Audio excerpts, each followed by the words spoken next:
Medicover Hospitals Pune has achieved a milestone by performing TAVI surgery, which is the first in PCMC. Congratulations to the team, and today we have Dr. Suraj Patil with us who will explain more about TAVI. Congratulations, sir. Thank you. So, what is TAVI? So TAVI is basically Catheter Aortic Valve Implantation. For severe aortic stenosis, surgery is recommended, that is surgical aortic valve replacement.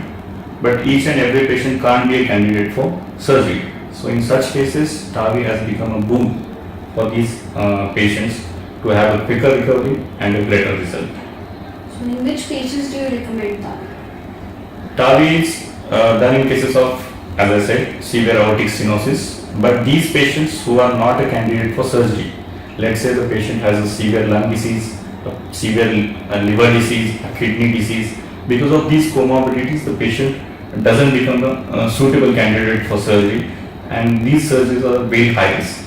So we have a different risk score. Based on that, if the patient quantifies as being a moderate or high risk candidate for surgery, in such cases we recommend TAVI. So how is this procedure done?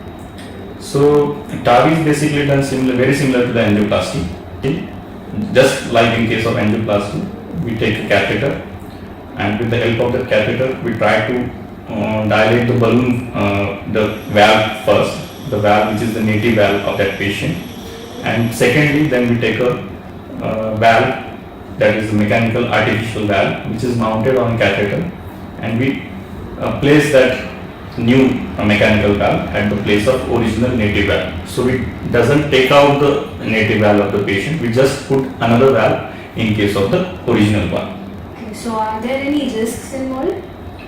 Definitely, TAVI is not without any risk or complications. As I said, these patients are very high risk candidates, so they do have a tendency to have some sort of complications.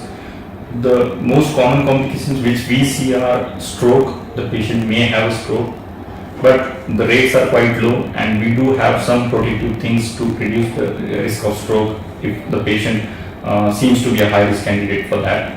Similarly, there are complications with the vascular access, or a patient may develop a complete heart block and may require a pacemaker also.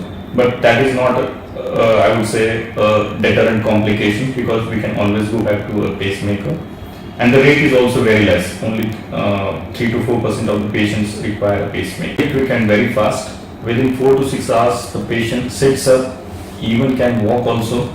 And these patients who have been severely dampened because of the severe shortness of breath, fatigue, that completely goes away within a few hours, and the patient now can do his routine daily activities with complete freedom, with complete confidence. That's great. So thank you so much, sir, for sharing valuable information with us. Thank you.